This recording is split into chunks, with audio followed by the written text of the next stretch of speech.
Hello, and welcome back to another exciting episode of Elevating Early Childhood. I'm your host, Vanessa, and today we're diving into one of the most magical parts of the preschool day, circle time.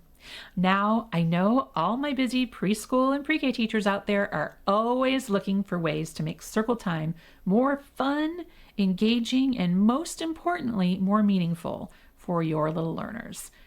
So today we're going to chat about what exactly to do during circle time, and I'll share some of my favorite tips and tricks to keep your littles engaged and focused. Ready? Let's get started.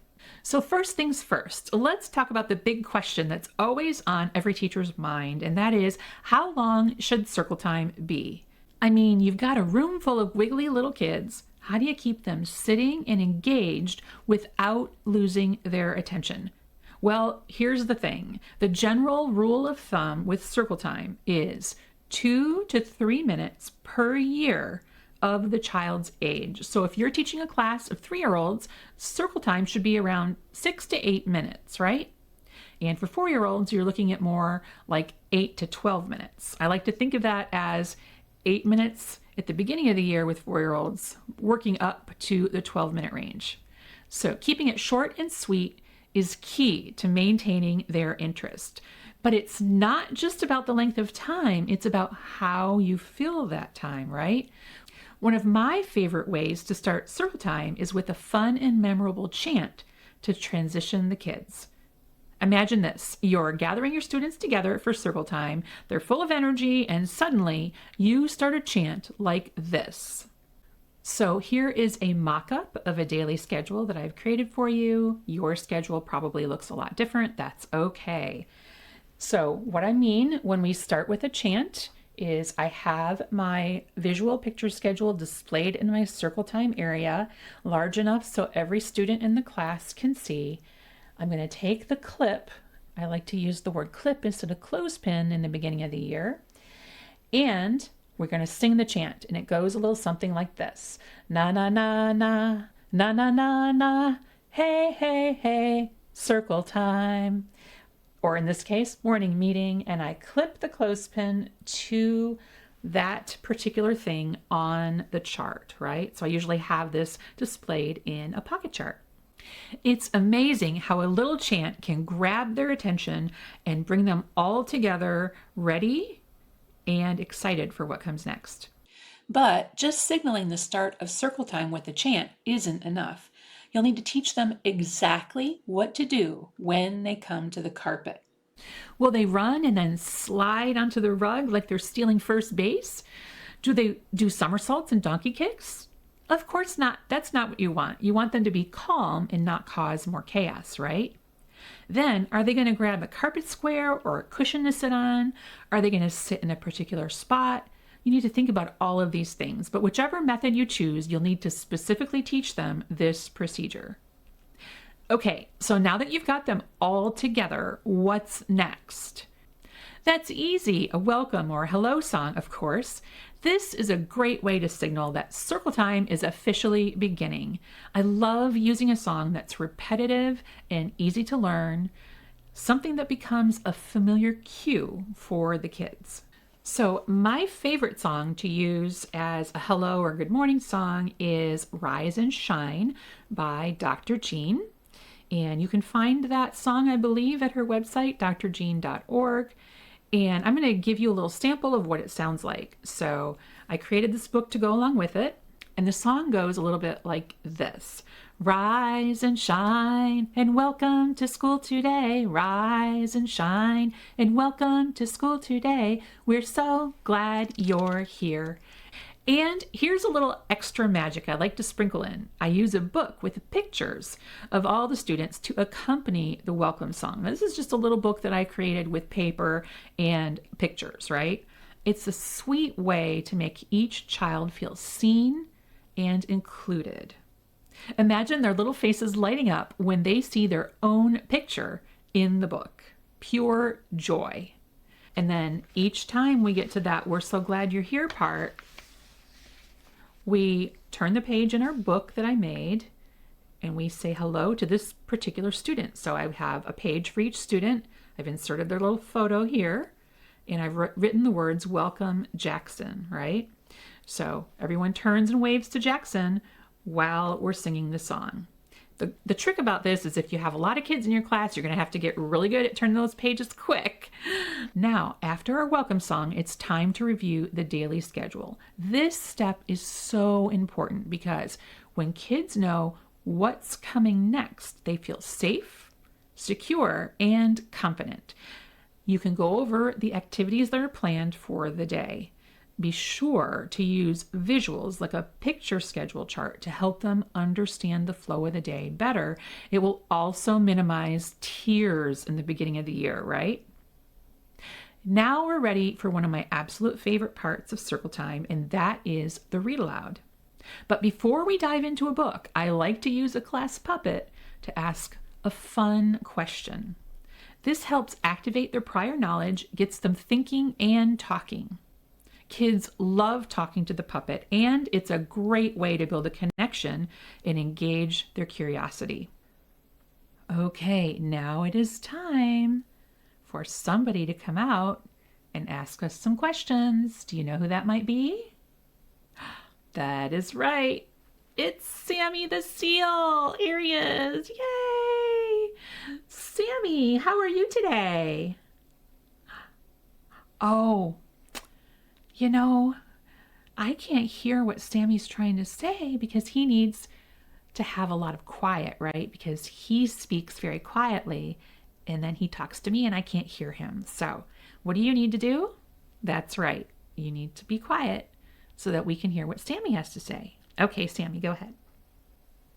Sammy said he's been having a great day. He's been sunning himself on the beach and swimming around in the ocean. And he has a few questions to ask you about something that we're going to be reading about today. That's good, Sammy. Let me ask the kids, all right? Sammy wants to know what you like about fall. Right, Sammy? All right, he's going to listen to a few of you. Give your answers. Ready? I know I'm looking for children who are showing me that they are ready to talk to Sammy. Right, that means you have your hand in the air, you're looking up here, your lips are quiet. That's right. So I just listened to a few responses and then we move on.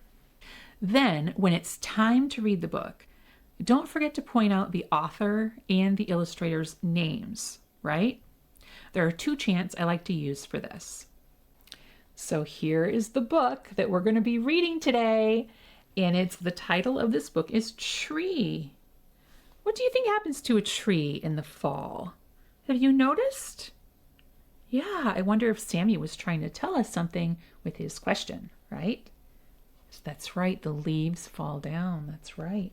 Oh, and this is the title. What's this down here? This is the author's name. And the author of this book is Britta Teckentrup. So let's sing the author's song. Ready? The author writes the words, the author writes the words. Hi-ho, did you know the author writes the words? And now let's look for the illustrator's name. I don't see it here, but sometimes you have to look inside. Ah, that's right. This is one of those special books where the author is also the illustrator. Wow, she's really talented. And what do we know about illustrators? They draw the pictures. That's right. So let's sing about Britta Teckentrup as an illustrator. The illustrator draws the pictures. The illustrator draws the pictures. Hi-ho, did you know the illustrator draws the pictures? It's just a simple reminder for your kids of how books work. While reading, you might want to point out some ways that kids can interact with the text by inviting them into the story. Now it's cooler all around. Apples tumble to the ground. This sentence here says the apples tumble to the ground. What does tumble mean? Have you ever heard that word before? Oh, you haven't. Let's try it together. Tumble, right? That means for something to fall down, but usually something that's going to go round and round. So let's pretend that we're tumbling. Our apples are tumbling. That's right. So I'm going to read this page again, and you can put on your cooler coat for cooler weather, and your apples can tumble to the ground. Ready? Now it's cooler all around. Apples tumble to the ground. That's right. Now, after we've read our book, at the very end, I always like to say these two words, the end. And then I close the book with a thump if I can, if it's a hardcover book. You won't believe how many of my students would start saying the end at the end of every single story, and with their parents at home as well. Now, here's where we can really get those kids moving and grooving with a fun and attention-grabbing song about the topic we just read, right? So for example, if we just read a book about fall and leaves, we might sing Autumn Leaves Are Falling Down to the tune of London Bridge. Autumn leaves are falling down, falling down, falling down. Autumn leaves are falling down, yellow, orange, and red. I like to use props that each student can hold that tie into the song, that invites them to participate actively. So, for example, I might just print out large pictures of yellow, orange, and red leaves. That's completely enough. Print one for each child, laminate, and pass them out to your students, and then they hold them up when their color is called during the song. Involving them in this way keeps them engaged, plus it's just plain fun. Now finally, if time allows, why not play a fun game? So games like hide and seek in a pocket chart, where kids look for alphabet letters and numbers that are hiding, or a classic game like who took the cookies from the cookie jar. These are fantastic ways to reinforce concepts and keep your students focused. They're also a great way to work on social skills like taking turns and following directions. But it doesn't have to be done during circle time. If you've run out of time, you can do one of these games at a different time of the day. Now it's time to signal the end of our circle time, right? So we sing our chant again and move the clip on our daily schedule chart down to the next activity. Na na na na, na na na na, hey hey hey, center time. This helps the kids know that circle time has ended and we're preparing them for what comes next. Now you may have noticed that I didn't do the calendar, weather, number, shape, color, or letter of the day, days of the week, or months of the year. And there is a very good reason for that, which I will explain in a future podcast episode. You also may be wondering why I didn't use a gimmick like a doorbell to signal the transition. And I'm going to be brutally honest with you here. The doorbell is just a fad, and that's all it is. Why would I use a doorbell to signal a transition and rob my students of the opportunity to practice rhyming, oral language, fluency, and so much more? If there is a choice to be made between using a gimmick or using a song or a chant in the early childhood classroom, the songs and chants should always be your top priority in preschool and pre-K. Full stop, period, right? So there you have it. Circle time doesn't have to be a struggle. With a little planning and a whole lot of heart, it can be one of the most enjoyable parts of your day and theirs.